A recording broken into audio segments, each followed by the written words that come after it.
Olá, meus amigos e minhas amigas do site Notícias Agrícolas. Estamos aqui para mais um programa Conexão Campo Cidade. Eu queria começar o programa de hoje agradecendo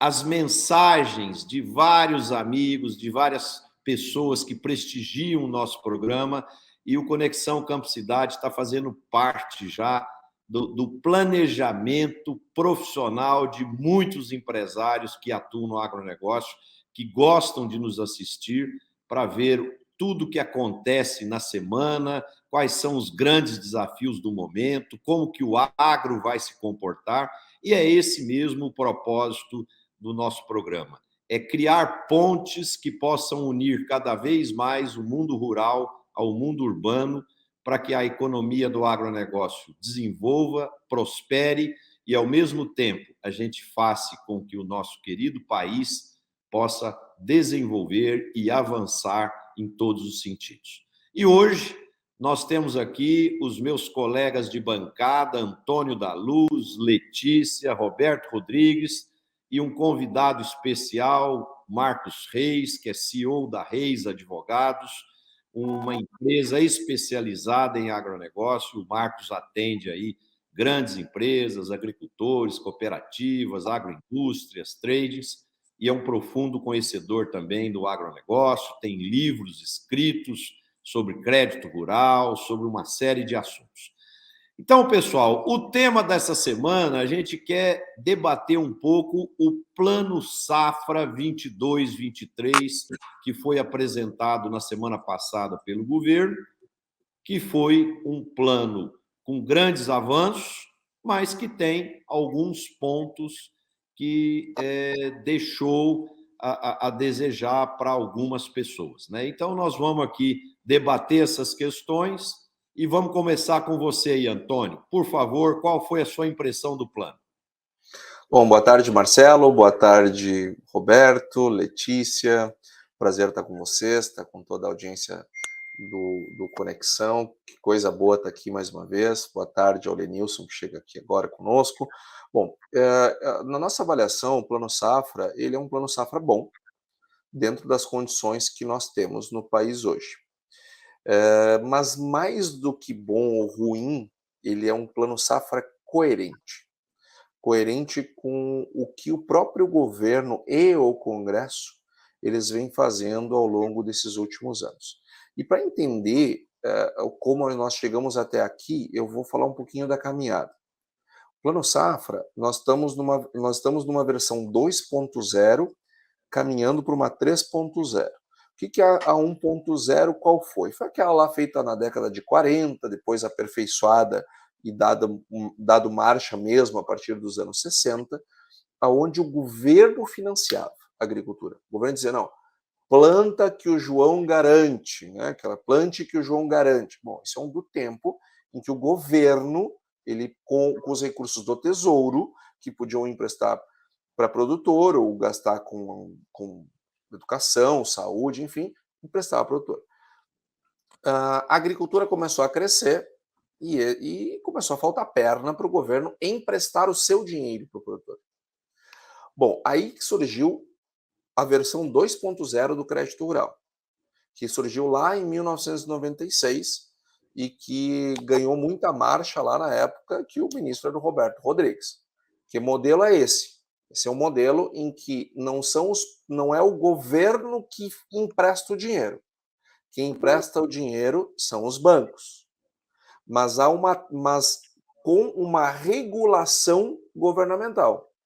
E quando o caso, equalização de taxa de juros. Então, o que o governo dizia? Banco, você pode pegar uma parte dos seus compulsórios, saudar aqui a chegada do Marcos Reis. Boa tarde, Marcos, seja muito bem-vindo. Depois o Marcelo, que é o nosso camisa 10, fará a apresentação e a recepção da maneira adequada. Mas então o governo, o que ele passa a fazer? Ele começa a liberar compulsórios bancários que os bancos precisam fazer para emprestar para capital de giro, custeio e comercialização. E também libera o banco para captar a caderneta de poupança rural, que ao invés de destinar para o imobiliário, direciona para crédito rural. Então, o que acontece? Neste novo modelo, é o banco o responsável pelo dinheiro e não mais o tesouro. Só que, às vezes, a taxa de captação é mais alta que a taxa que empresta, principalmente na agricultura familiar. Neste caso, o governo equaliza a taxa de juros. Mas, às vezes, também, e muitas vezes, sobretudo nos demais produtores, o governo não equaliza a taxa de juros, porque o custo de captação é mais baixo do que o custo que o banco empresta. Ele já ganha spread. Mas, como tem toda uma parafernália que o banco tem que preparar, tem que preencher para o governo, enfim, o governo paga para ele uma coisa que se chama custos administrativos e tributários. Então, veja que no 2.0 mudou o eixo. O governo não empresta mais, mas ele dá as regras de um crédito direcionado e estabelece uma determinada taxa de juros.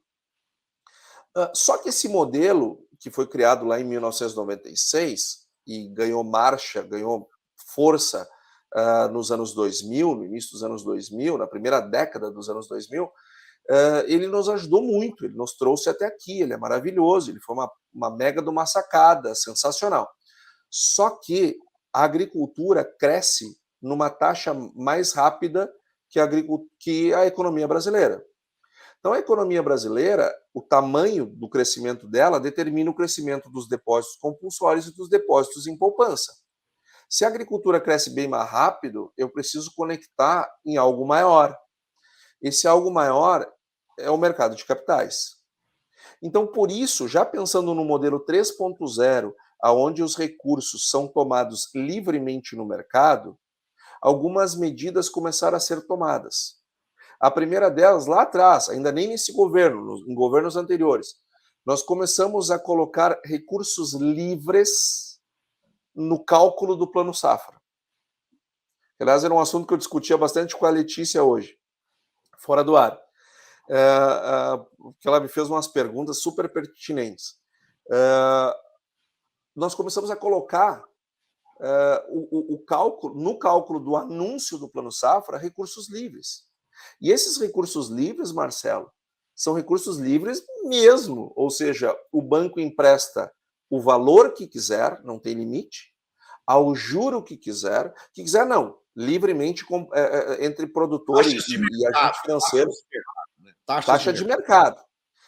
E hoje, e atualmente, o Plano Safra para demais produtores, que é a parte não controlada, ela é maior que a controlada. Ou seja, se você não é pronafiano e não é pronamp, a maior parte do recurso do Plano Safra disponível é recurso livre, que o governo só anuncia, mas ele não interfere em absolutamente nada. E isto é uma transição para um modelo de mercado de capitais, porque a lei do agro ela não foi construída por acaso. A lei do agro, as modernizações que vieram com a lei do agro, elas já foram visando isso. A criação dos FIAGROS, ela também já é visando o financiamento da agricultura também por mercado de capitais. A CPR 3.0, que é algo que está sendo feito neste momento, também é já visando o produtor tomar recursos sempre livres no mercado, inclusive não só no mercado bancário, mas também no mercado de capitais. Então, o que aconteceu nesse Plano Safra? E me perdoem ter alongado um pouquinho, mas eu queria botar esse assunto, todo mundo na mesma diretriz. O que aconteceu com esse Plano Safra? Esse Plano Safra, ele focou em pequeno agricultor, agricultura familiar, 100%, lá, onde é controlado mesmo, e os demais produtores, que é a maior parte do Plano Safra, dos 341 bi, em primeiro lugar, cresceu 36%. A inflação cresceu 44%. Está faltando 8 pontos percentuais que os produtores vão ter que tomar no mercado. Mesmo assim, para os demais produtores, é 254 bilhões, a maior parte. E desses 254, a maior parte desse recurso é recurso livre, que o governo não gasta um centavo com nada. Por isso é importante o produtor saber disso. Tem muita gente que acha que quando o governo anuncia lá 341 bilhões, muita gente na sociedade acha que é dinheiro público que está sendo emprestado ao produtor. Não é dinheiro público. O governo tem o papel de equalizar em alguns casos. E para demais produtores, que é a maior parte da agricultura brasileira, não tem nem um centavo quando é recursos livres. Então, nós estamos vivendo um período de transição para um sistema que é o mercado de capitais que vai absorver. O produtor precisa entender, precisa se preparar, porque o modelo que nós temos hoje ele não está sendo abandonado, ele é insuficiente para as demandas da agricultura. Então, ele foi um plano safra coerente com o histórico de evolução do crédito. E ele foi muito bom, na minha avaliação, na parte de seguro, que o governo, mesmo sem ter o dinheiro, né, mas ele assinou um cheque. Ele assinou um cheque de 2 bilhões de seguro, que exige que nós, entidades, nós façamos um trabalho junto aos parlamentares para ter esse dinheiro no orçamento de 2023. Senão o cheque não vai ter fundos. Mas o governo, quando bota os 2 bilhões lá, ele sinaliza de maneira muito clara. E é importante, porque o programa Seguro Rural estava bastante ameaçado de continuidade por conta de toda essa sinistralidade, por conta de tudo o que aconteceu, e algumas declarações meio atravessadas aqui e acolá. A questão dos juros, eu vou falar num próximo momento, porque eu não quero monopolizar, mas eu já quero, mas para criar polêmica, Marcelo, eu já vou avisar, eu gostei. Tá bom. Roberto. Marcelo, Antônio, Letícia, Marcos, boa tarde a todos. Boa tarde.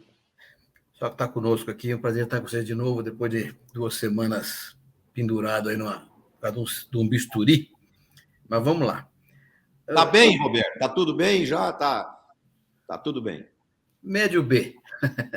Vamos superando aqui as dores, mas tudo bem. Tá bom. Antônio, eu tenho uma palavra diferente para qualificar o plano de safra. Você falou que o plano de safra é bom. Eu acho que é um plano de safra possível. Foi o que o governo conseguiu fazer, né? E, nesse sentido, eu acho que merece aplauso o ministro Marcos Montes, a equipe dele trabalhou muito duramente para chegar a esses dados, e o próprio Frente Parlamentar da Agricultura também ajudou muito nesse processo. Mas, como você mesmo disse, o volume de recursos subiu 36%, mas o custo de produção subiu mais do que 40%. Então começa o descasamento aí, que é no volume de recursos disponíveis. Tudo bem, era possível, eu vou fazer o quê? Não tem mais o que fazer, então, paciência. Agora, por outro lado, você já colocou também muita clareza. Há uma coerência no processo? Eu mesmo, viu, Antônio? Você se lembra disso? Quando eu era ministro, eu criei 3 coisas importantes. Criei o seguro rural. Por que o seguro rural era tão fundamental para a gente? Porque o seguro rural é o único instrumento legítimo de garantia de estabilidade de renda no campo. E mais do que isso, é um mecanismo pelo qual os bancos virão à agricultura. O seguro é uma garantia para todo mundo, para os bancos, para o produtor rural, para os fornecedores de insumos, para a indústria, para todo mundo que entra no processo da cadeia produtiva, o seguro cria estabilidade. Então, o seguro é, para mim, a coisa mais importante a ser dita e a ser criada.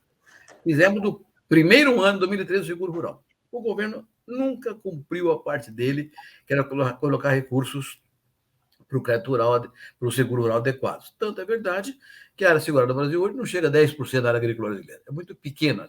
Agora, esses 2 bilhões que se refere, que nós pedimos insistentemente que fosse 2 bilhões, como você falou, é um cheque branco, ele não está garantido.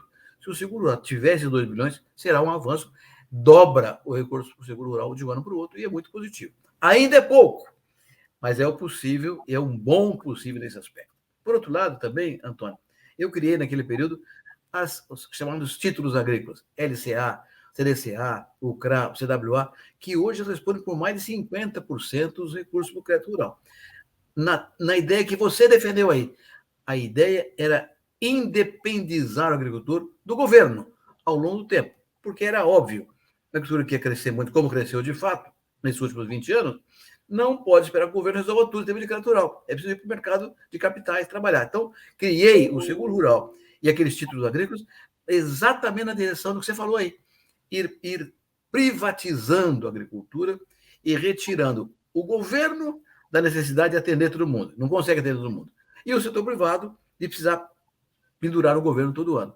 Então, realmente, esse mecanismo tem coerência e faz sentido. Agora, a verdade é que com a inflação alta que nós temos, a taxa de juros vai ficar muito alta, muito alta. Mesmo, por exemplo, o Oder Frota, que saiu de 8,5% para 12%, né? 12,5%. 12,5%. Então, se você tiver um período de 5 anos para pagar o Oder Frota, 6 a 7 anos, provavelmente no futuro a Selic vai cair. Então, nós vamos ficar com a taxa de juros muito acima da Selic, lá na frente, quando é que vencer. Então, tem temas que me preocupam. O primeiro é esse: não tem recurso suficiente porque o crescimento da demanda é menor que o crescimento. O crescimento da demanda é maior que o crescimento da oferta. Número 2, juros altos.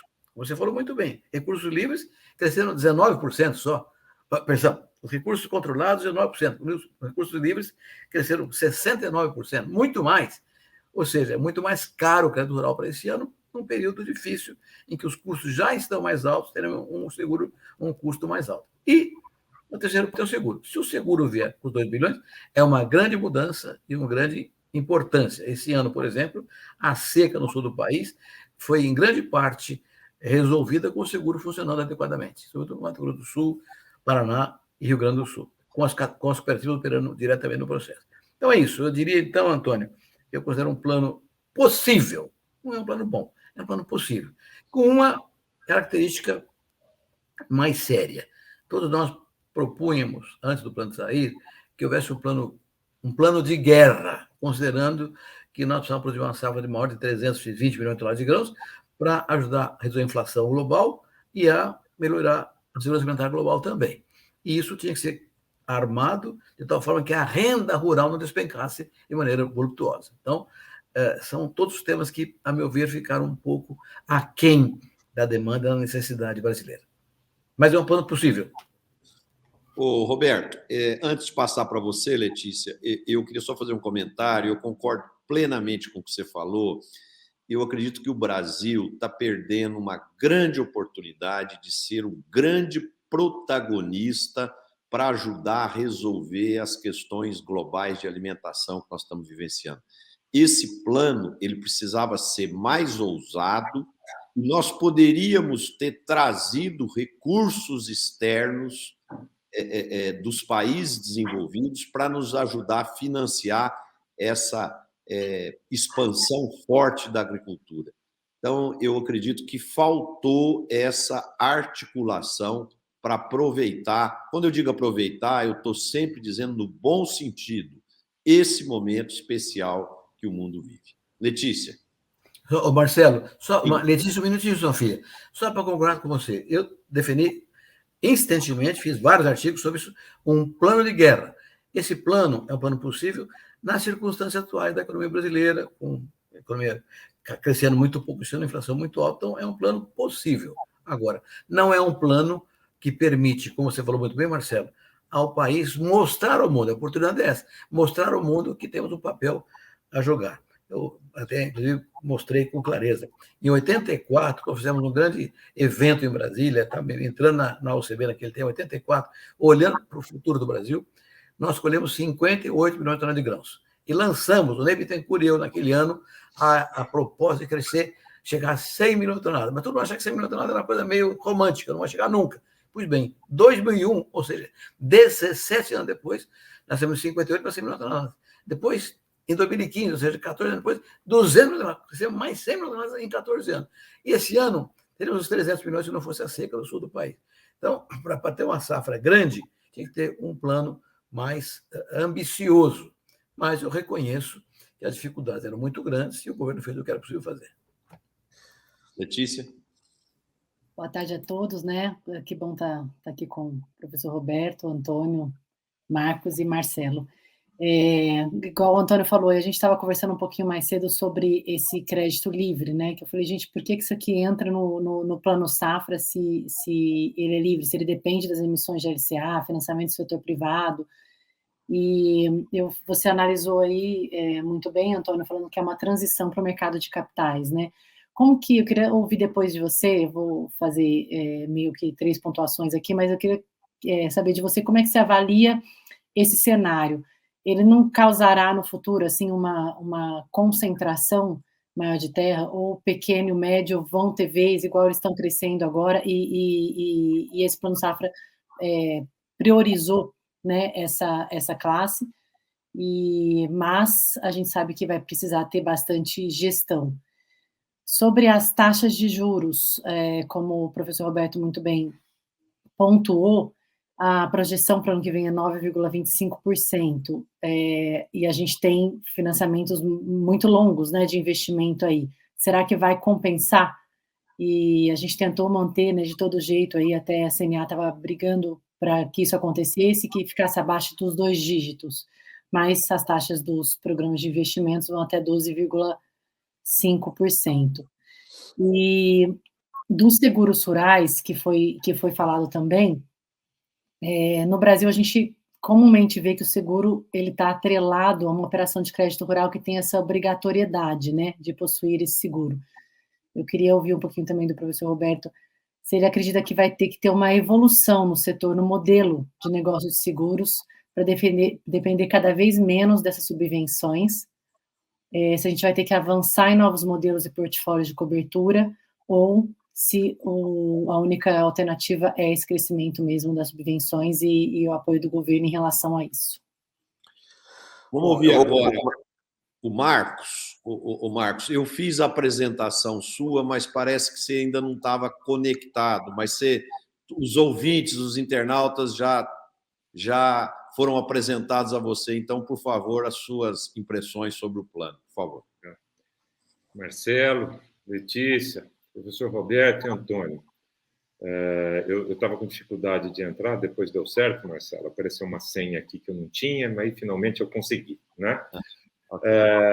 Eu ouvi o Antônio, a explanação do Antônio, inclusive muito concisa, muito precisa, Antônio. Parabéns, né? E há uns 2 ou 3 anos atrás, acho que uns 2 anos, para mais um pouco, o ministro Paulo Guedes tentou anunciar a retirada do subsídio para médios agricultores, ou seja, a retirada do subsídio governamental e foco em agricultura familiar, em logística. Ele disse o seguinte, né?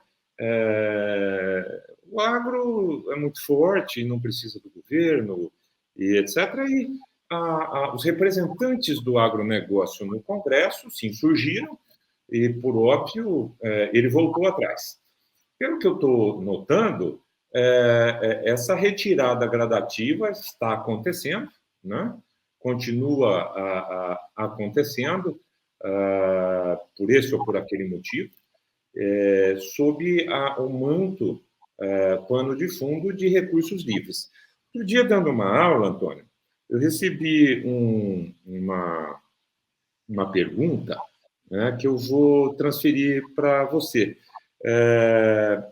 Os alunos estavam com dúvida com relação aos recursos livres, né?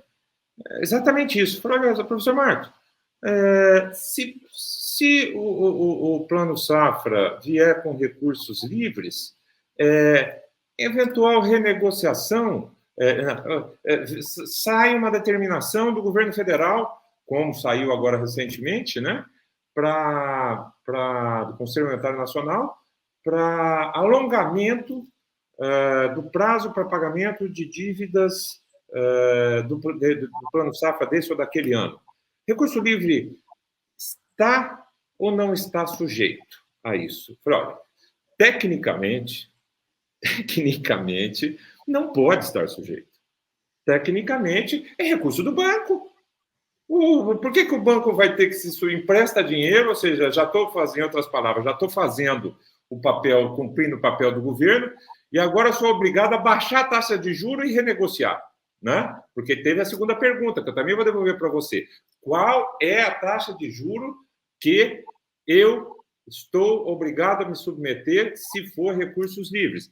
São, por exemplo, ali os 8%, ou os 12, 13, 14 que eu combinei com o banco. Quer dizer, o que eu quero menos, né? E o produtor rural quer pagar o menos, né? Eu fiz a minha colocação, mas vou deixar para você, Antônio, que esse é meu ramo, né? Eu trabalho com crédito rural, escrevo sobre crédito rural, mas na parte jurídica, comentando também sobre LCA, sobre tudo isso aí, na parte de financiamento privado, né?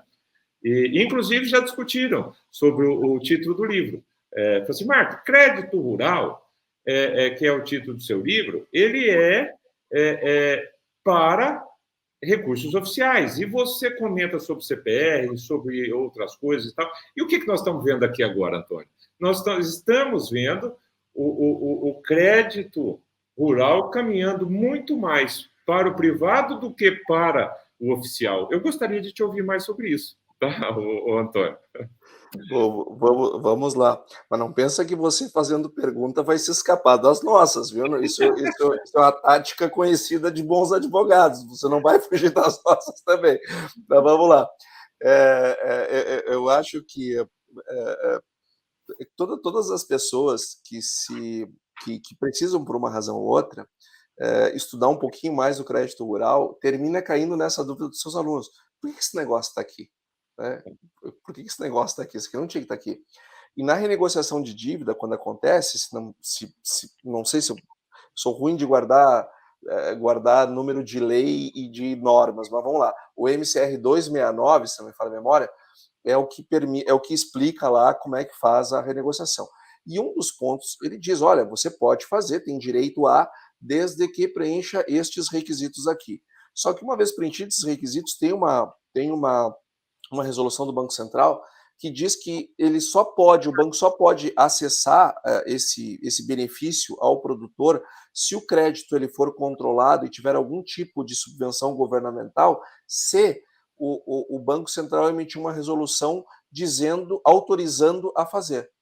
E ele só o fará se a Secretaria do Tesouro Nacional disser que tem o dinheiro na rubrica. Então, esse ano mesmo, nós não tivemos renegociação porque não tinha dinheiro na rubrica. Com os recursos controlados, imagina com os livres. Livre é livre. É um acerto entre partes cerrado. E hoje é a parte predominante do crédito rural é livre para demais produtores. Para a Pronaf, não. Eu não tenho um pensamento divergente, mas tenho um pensamento um pouquinho diferente do Marcelo e do professor Rodrigues. Olha a minha petulância, Marcos, de querer pensar um pouco diferente dessa dupla. Mas eu vou expressar aqui o meu entendimento. Eles estão achando que o plano safra ele pode ser um problema para nós não atingirmos essas demandas que a sociedade está fazendo e que eles, há muito tempo, o senhor Roberto há muito tempo vem falando do negócio do aumento da produção, o Tejon, que está aqui conosco sempre, ele está toda hora batendo uns 500 milhões de toneladas, o professor Roberto, orçamento de guerra, plano safra de guerra, safra de guerra, vendo todo esse movimento da crise global de alimentos que está acontecendo. Só que eu acho que a produção rural vai atender este chamado, com plano safra ou sem plano safra. Porque eu concordo. Isso. Quando a gente olha os números lá do USDA, nós estamos vendo soja para o ano que vem 10 milhões de toneladas a mais, mas não é a mais que 2022, que foi um ano ruim, a mais que o recorde. Aliás, não é mais que 2022, a mais que o recorde de 2021. Quando nós olhamos o milho, recorde, tudo recorde. Ou seja, está todo mundo acreditando, apostando e ouvindo esse chamamento. E nós vamos fazer isso, professor Roberto, Marcelo, Letícia e Marcos, com ou sem governo. Essa é a questão. Porque o produtor vai fazer. Porque ele acredita no setor dele e ele acredita no que ele está fazendo. E só para finalizar, professor Roberto, se não tivesse o seguro rural, que eu quero aqui testemunhar que ele surgiu lá na sua gestão como ministro. O senhor sabe quanto é que as seguradoras estão pagando só aqui no Rio Grande do Sul esse ano? Mais de 6 bilhões de reais de indenização. O senhor tem noção do que seria o inferno de ser economista-chefe da Federação da Agricultura do Rio Grande do Sul se não tivesse 6 bi de indenização? O pessoal tem que fazer a renegociação de dívida. Então, o seguro, ele vem amadurecendo e ele foi uma semente que foi plantada e que germinou e que ainda bem que teve continuidade, porque no Brasil tem muito disso, das coisas não serem dadas continuidades, foram dadas continuidade, e se não fosse o seguro rural criado lá, na sua época como ministro, eu não sei o que teria sido esse ano. E outro ponto que também é importante dizer é que se não fosse aquela sopa de letrinha, CPR, CRA, né, o CRA, CDCW,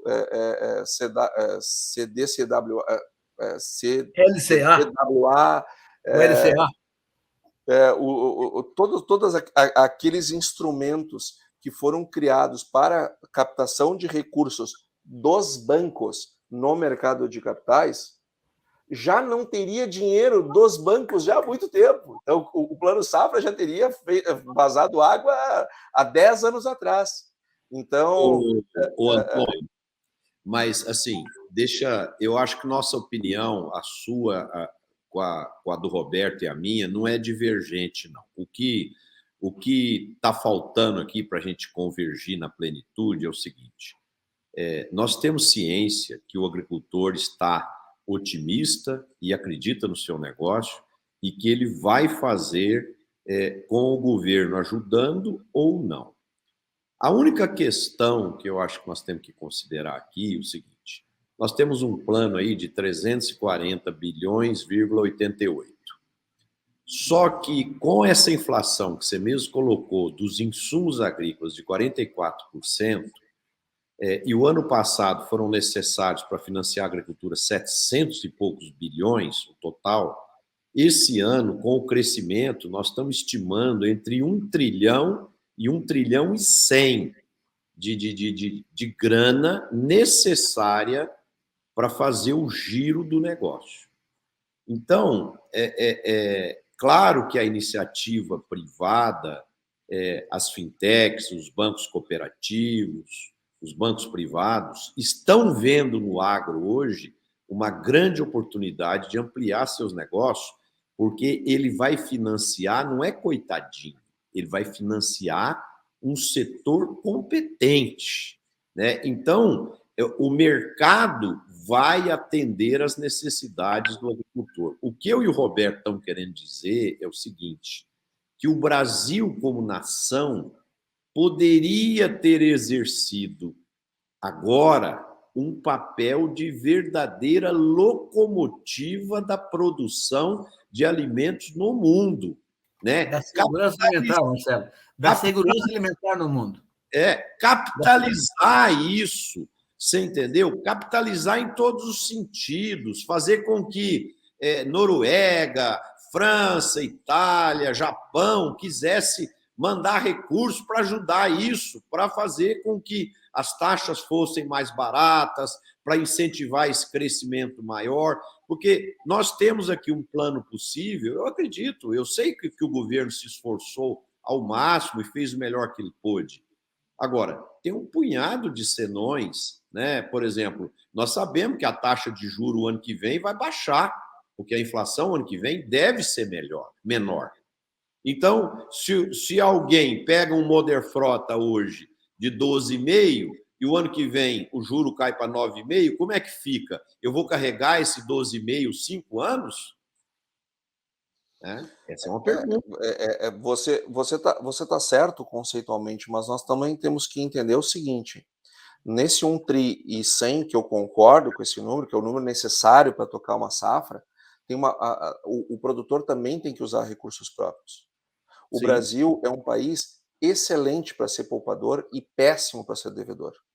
Então, nos cabe baixar os níveis de alavancagem. O produtor tem que investir em caixa e trabalhar cada vez mais capitalizado com o seu próprio recurso Porque pagar 12% de juro, Marcelo, e você sabe melhor do que eu, você é um consultor competentíssimo, está aí nas grandes empresas, atua no agro, sabe o impacto de uma taxa de juros desse tamanho na última linha do demonstrativo de resultado de exercício. Então, por isso que a minha crença é que o produtor ele vai fazer com governo ou sem governo, e nós temos que trabalhar com fatos. Nós ficamos 4 meses sem plano safra. Então, eu jamais poderia ter a expectativa de que o governo tivesse uma posição de vanguarda, de locomotiva. Nós ficamos 4 meses sem plano safra. Então, o bom que eu qualifiquei é bom dentro das circunstâncias. Para as circunstâncias que tinham, eu acho que o ministro Marcos Montes já tinha começado o trabalho lá com a ministra Tereza Cristina ao longo do ano lá. Essa discussão começa em fevereiro, né? E as equipes fizeram o melhor dentro do Brasil que temos. Certo. Bom, alguém quer comentar mais sobre o Plano Safra ou vamos passar para os outros assuntos? Eu queria falar só mais um assunto aqui, que é sobre a sustentabilidade, Marcelo, mas desde o que vocês estavam falando, nem mais importante que uma taxa baixa é uma renda mais alta, né? Eu acho que a gente tem um desafio aí no Brasil. Mas na parte de sustentabilidade, o Plano ABC+, que financia a agricultura de baixo carbono, que compõe lá a calagem, recuperação de pastagens degradadas, plantio direto, sistemas de integração, os recursos subiram de 5 bi para 6,9 bi. E os juros de 5,25 e 7 para 7 e 8,5. Então, o governo tem colocado uma atenção, né, maior, um fortalecimento desses sistemas de produção ambientalmente sustentáveis.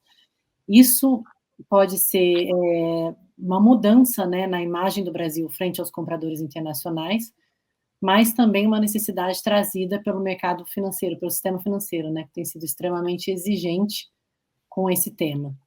E acho que muda a imagem lá fora e cresce cada vez mais, fortalece cada vez mais a posição do Brasil como nação na importância da sustentabilidade no panorama nacional. Perfeito, legal. Marcelo, vamos lá. Eu queria só agregar um ponto, muito na linha do que o Antônio comentou também, e você também. Eu estou de pleno acordo que o agricultor brasileiro está mais capitalizado esse ano, foram 2 anos bons de preços, com problema de geada e tal, com seca, etc., mas a média está mais capitalizada, então vai ter mais recurso próprio do que no passado. Isso tem uma vantagem grande, você reduz a demanda em relação ao governo, mas tem um problema sério.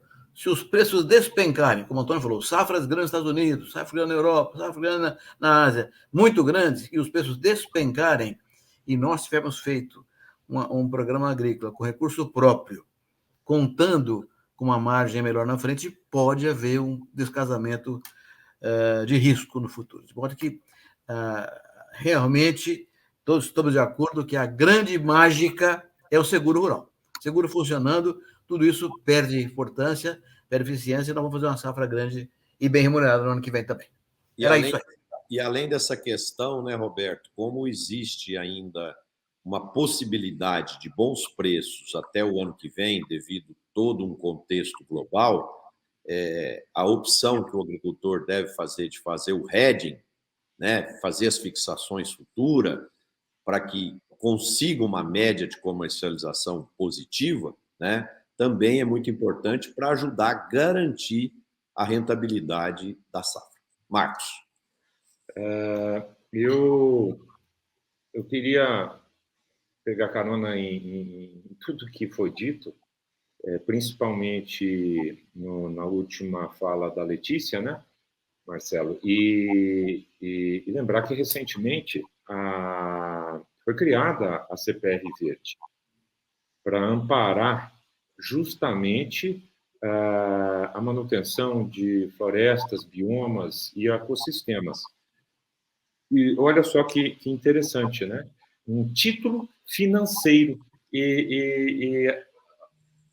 Analisando sob a ótica técnico-legislativa, o legislador já vinha preparando com a nova lei do agro, como disse o Antônio, com os novos títulos do agronegócio, LCA, CRA, que vieram com o ministro Roberto Rodrigues, e chega agora com o acréscimo, o incremento do plano ABC, e já solta a CPR Verde, que é um título de crédito que pode, inclusive, ser endossado e ser negociado para que diversas instituições possam dizer: estou colaborando com o meio ambiente, recebi por endosso uma CPR e estou investindo na sustentabilidade do agronegócio. Isso não tem como, Marcelo, ficar sem levar em consideração a sustentabilidade, mas o Brasil, inteligentemente, está atrelando essa sustentabilidade ao mercado de capitais, tá? Então, a CPR Verde está sendo preparada para ser lançada no mercado, empacotada em CRAs, em LCAs, Antônio. Está tudo entrelaçado com o que vocês disseram. Existe um plano inteligente e muito benéfico de amparo estrutural ao crédito e automaticamente ao crescimento do agronegócio brasileiro, que é exponencial sozinho por si próprio, né? É isso. Perfeito. Letícia, conta para nós um pouquinho das experiências do agro que você está vivenciando aí no Canadá. O que você viu de interessante no agronegócio canadense? Marcelo, tive uma viagem longa aqui até de motorhome, né? Passando por umas regiões agrícolas, mas é trigo, cevada e agora dividindo o mesmo ambiente aqui em Alberta com as extrações de petróleo, né? Eles são muito fortes nisso. Achei interessante que cada plantação tem uma pequena extração de petróleo. E isso convive bem aqui. Eu acho que deve ser bem caro, não sei os preços da terra aqui, mas deve ser bem caro. E interessante. E no supermercado, o que você viu de diferente aí como consumidor? E fertilizantes.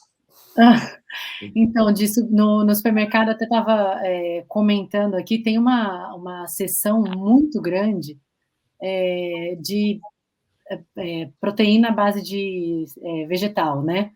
E agora estava lendo também uma notícia aqui para poder trazer, que na França eles anunciaram que vão banir o nome de carne, como bife, salsichas, dessas proteínas de base vegetal, para deixar de fora essas confusões terminológicas. Esse é o primeiro país da Europa a fazer essa mudança.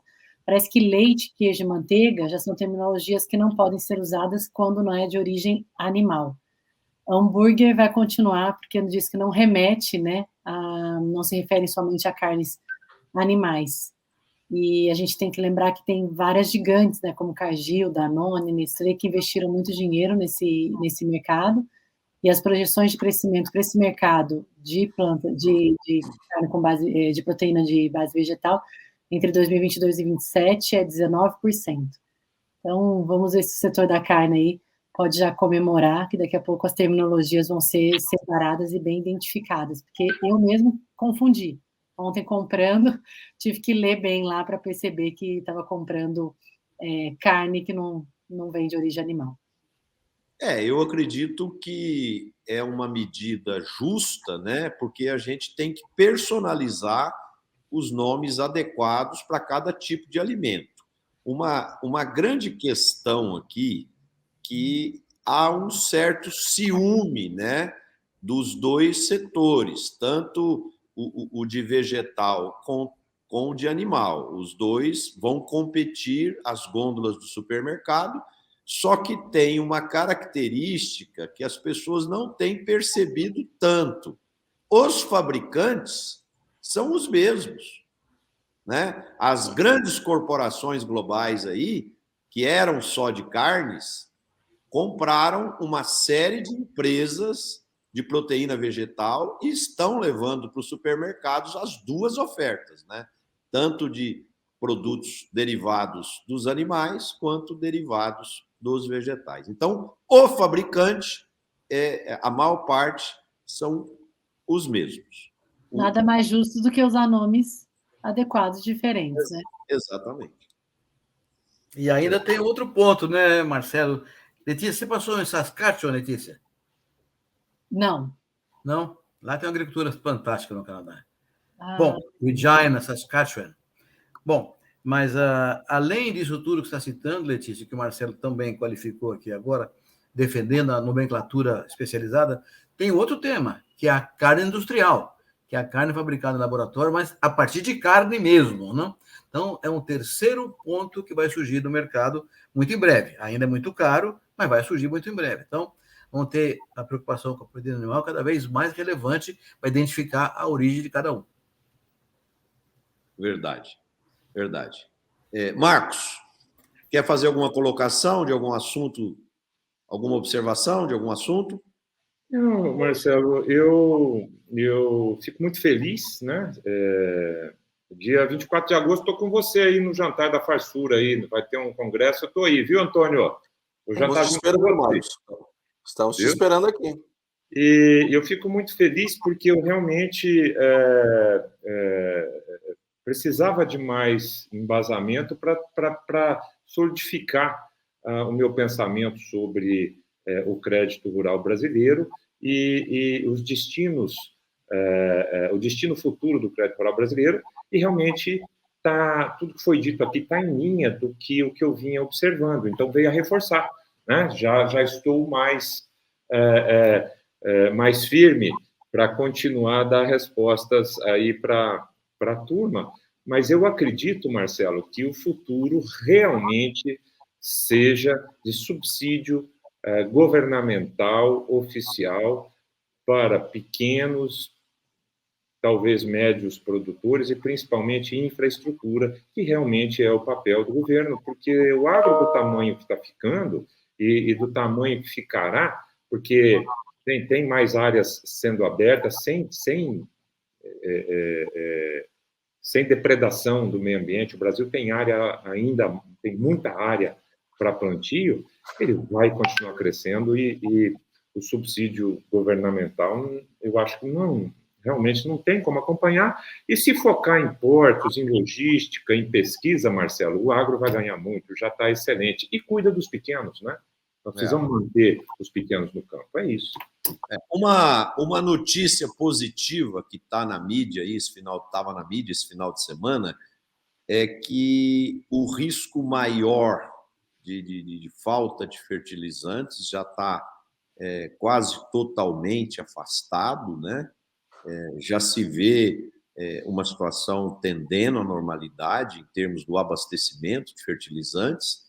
E também uma outra notícia muito positiva, que muitas empresas estão pedindo licença nos órgãos governamentais para poder fazer pesquisa para a extração de potássio no país, porque a gente sabe que tem muito potássio no Brasil, na Amazônia, mas são em profundidades acima de 800 metros de profundidade, né, que seria uma extração muito cara e com muita polêmica nas questões ambientais, né? E essas áreas que estão sendo olhadas aqui na região central do Brasil, em Goiás, em Minas Gerais, são fontes mais superficiais, de um retorno mais rápido, e isso dá alento para a gente, né?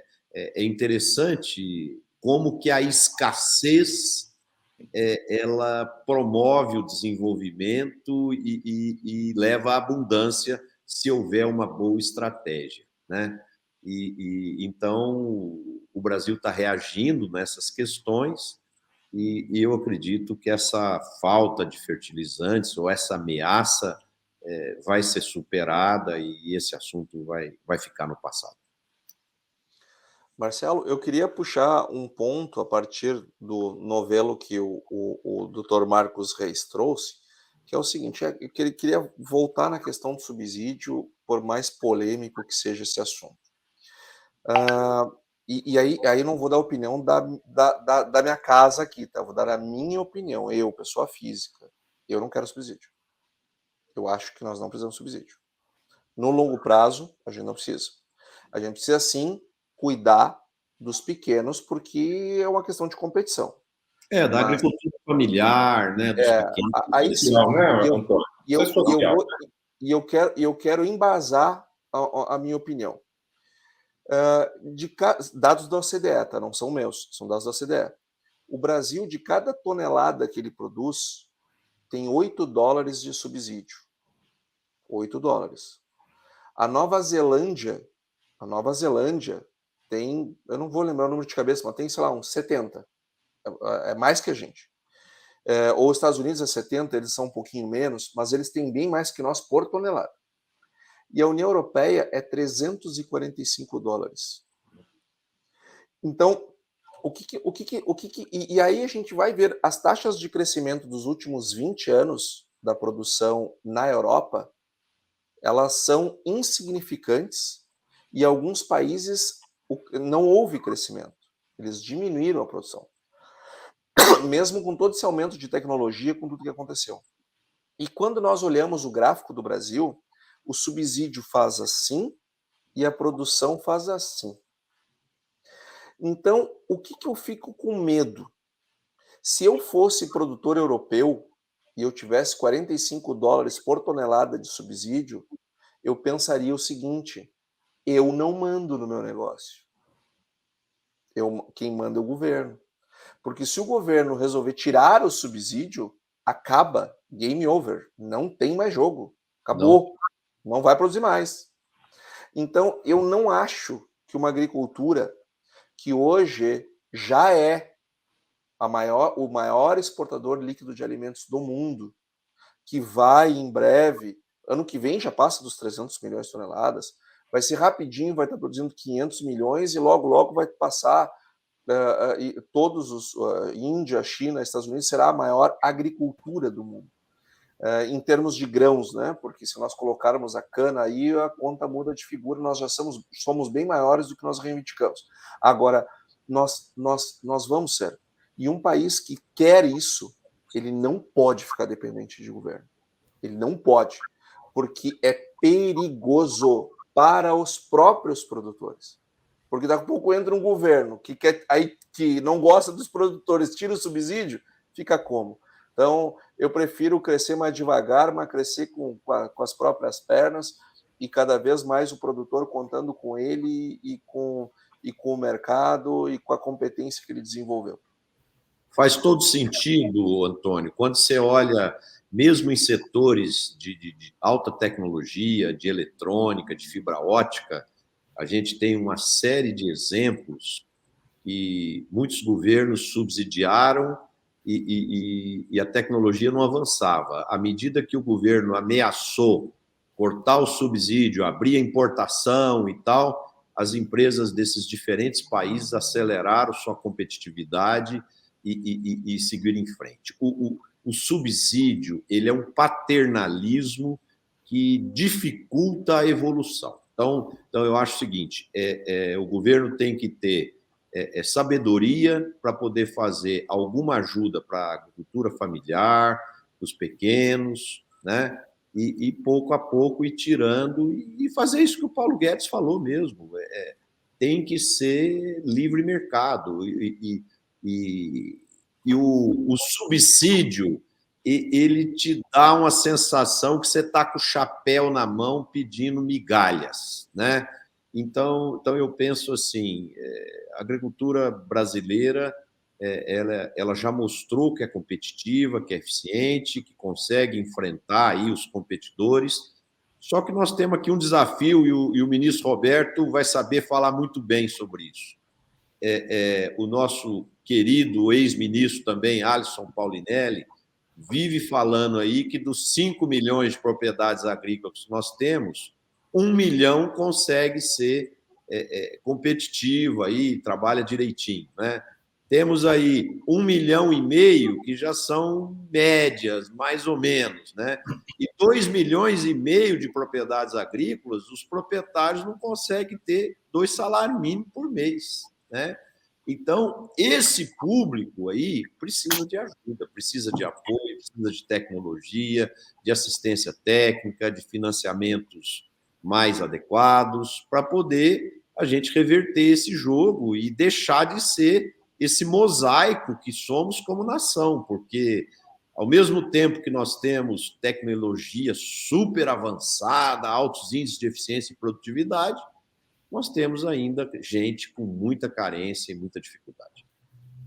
O Marcelo, eu quero aqui ratificar a fala do Antônio quanto ao subsídio. Estou de pleno acordo com ele, também não quero subsídio, e acho que subsídio distorce o mercado violentamente.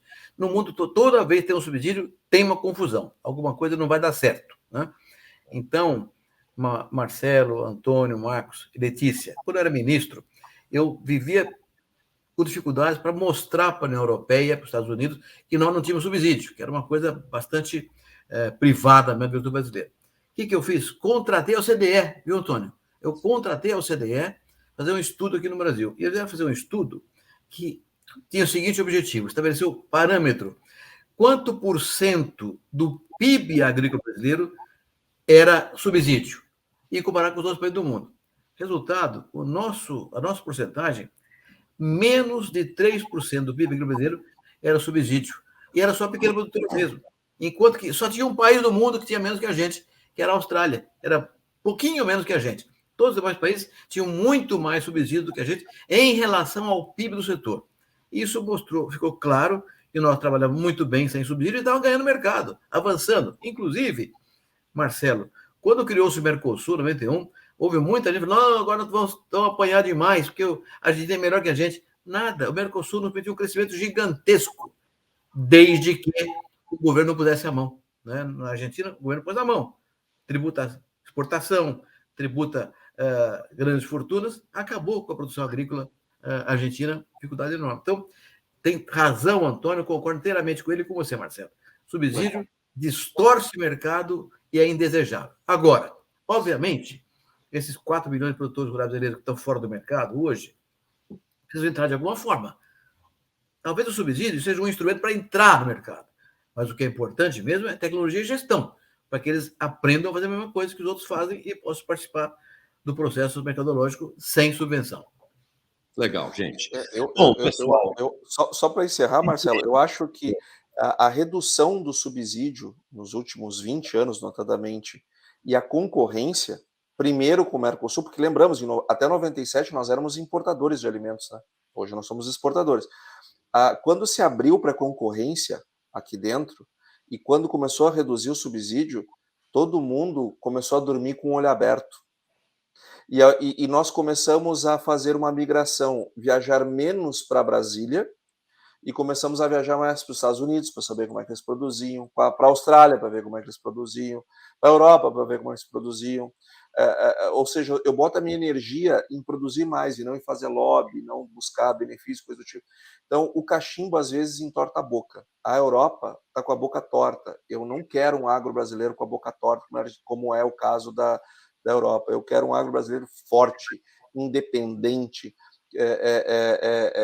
competitivo. Se o governo ajuda, ótimo. Se o governo não ajuda, beleza também. E se preocupando com aqueles que não estão no mercado. Porque esses que não estão têm que serem trazidos para o mercado. Agora, os que estão no mercado, nenhum governo vai ajudar mais eles do que a concorrência. O concorrente é seu melhor amigo, desde que você saiba vê-lo. É isso aí, gente. Papo bom, o tempo passa rápido e já estamos aqui com nossa 1 hora de programa já e temos que fechar por compromisso aí com os nossos internautas. Quem gostou do papo, bota um like, compartilhe com seus amigos, se inscreva nos nossos canais para você ser avisado quando começa o programa. Vamos lá, Antônio, já que você está com a palavra, as suas considerações finais aí, em 1 minuto, por favor. Adorei o programa, Marcelo, muito obrigado a você, muito obrigado ao professor Roberto, à Letícia e principalmente o Dr. Marcos Reis por estar aqui conosco hoje, nosso convidado de honra. É para nós um prestígio tê-lo aqui conosco no nosso programa e será um prestígio ainda maior recebê-lo aqui na Farsul. Em breve ele estará aqui conosco, nosso jantar. Então, uma excelente semana a cada um de vocês e uma excelente semana a todos os nossos internautas. Letícia? Muito, muito rico mesmo esse programa, aprender, além de falar aqui um pouquinho, aprendi bastante também. E impressionante de ver, né, o potencial que o Brasil tem, como a gente pode confiar e correr atrás do de olho aberto, como diz o Antônio, para poder chegar onde a gente quer chegar aí. Então, obrigada a todos e os internautas também.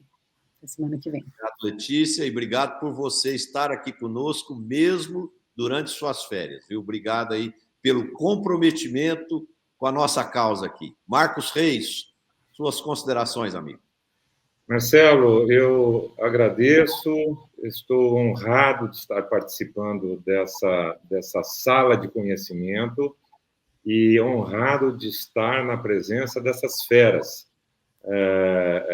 Não precisa ser muito expert para saber que só tem craque aqui. Basta 10 segundos de audição, Marcelo, para saber que tem craque jogando em campo. Então, me sinto honrado, agradeço muito a oportunidade e, numa próxima oportunidade, também gostaria de continuar a estar debatendo com vocês nesse importantíssimo canal. Obrigado. Um abraço a todos. Obrigado. Roberto? Oi, Marcelo.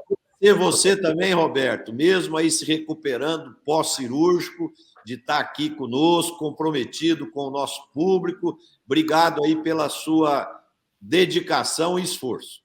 Imagine, Marcelo. Meu prazer e minha alegria. Mas vamos lá. 2 temas. Há alguns anos atrás, um estudo realizado pela FAO mostrou que o crescimento da agricultura mundial, sobretudo de alimentos, vai acontecer na faixa tropical do planeta, que pega a América Latina inteirinha, toda a África subsaariana e boa parte da Ásia também. Esse estudo foi feito em 1990 e pouco, já mostrava o seguinte: em 2016, essa faixa tropical exportava 22% do mercado agrícola mundial. Hoje, já exporta 45%, dobrou a participação percentual do agricultura tropical no mundo. Isso, inclusive, prova a fala do Antônio de que a Europa, e você mesmo, Marcelo, a Europa não cresceu muito nos últimos anos, porque está crescendo na faixa tropical brasileira. Por quê? Porque tem mais terra para ser ocupada e porque também, verticalmente, a tecnologia permite um espaço muito grande e produtividade maior do que hoje em dia acontecendo. Então, esse é um estudo feito lá atrás. E na semana passada, a OCDE e a FAO publicaram um novo estudo, mostrando que nos próximos 10 anos, o grande crescimento na oferta de grãos para o mundo está na América Latina. Então, realmente, os dados estão apontando na mesma direção que todos estão falando aqui. O Brasil e a América Latina, de maneira geral, terá um papel cada vez maior, mais relevante, na defesa da segurança alimentar global, ou seja, da paz universal, porque não haverá paz onde houver fome. Então, o papel está reservado para nós. Agora, é muito importante que tenhamos clareza, por exemplo, em relação aos candidatos ao próximo governo, né? Não pode tributar a exportação, não pode contingenciar a exportação, não pode fazer preço de tabela. Nós temos que ter uma regra, como você falou aí, Marcelo, e o Antônio também, uma regra de mercado, como o Paulo Guedes está dizendo, porque assim nós vamos construir essa agricultura poderosa e o mundo vai agradecer a gente, sem nenhuma vantagem competitiva. Mas se houver intervenção, podemos perder o trem da história mais uma vez. Não vamos perder esse trem da história. Vou ganhar esse trem aí. É isso aí. Obrigado, Marcelo. Com certeza, Roberto, e acrescentando mais um dado aí no que vocês falaram, existem estudos que mostram que em 2030, 57% do PIB global vai ser dos países em desenvolvimento, né? Então, a riqueza está mudando de mão. A riqueza antes estava nos Estados Unidos, na Europa e no Japão, e agora ela vem migrando para os países em desenvolvimento, né? Então, isso mostra que o trabalho que está sendo feito está correto. Bom, para me fechar, eu queria comentar aqui com o nosso público que eu estou impressionado de ver a alegria e a satisfação das pessoas com a volta dos eventos presenciais. Semana passada, eu participei de uma série de eventos, entre eles o ENCA, o Encontro Nacional das Cooperativas Agropecuárias, que o Roberto fez a abertura, e é impressionante o entusiasmo das pessoas voltarem a se reencontrar, estar juntos, trocar ideias. Isso prova, gente, que nós, seres humanos, somos seres sociais e a gente sente muita falta desse contato. A tecnologia ela é maravilhosa, ela facilita muito a nossa vida, né? Mas, ao mesmo tempo, os contatos pessoais, presenciais também são muito importantes e é muito legal que esse momento esteja acontecendo. Bom, queria agradecer, então, a presença de todos, obrigado aí aos nossos internautas que nos assistiram e obrigado àqueles que irão nos assistir amanhã na reprise do site Notícias Agrícolas e a gente se vê novamente na próxima segunda-feira com mais um programa Conexão Campo Cidade. Um abraço a todos e boa semana.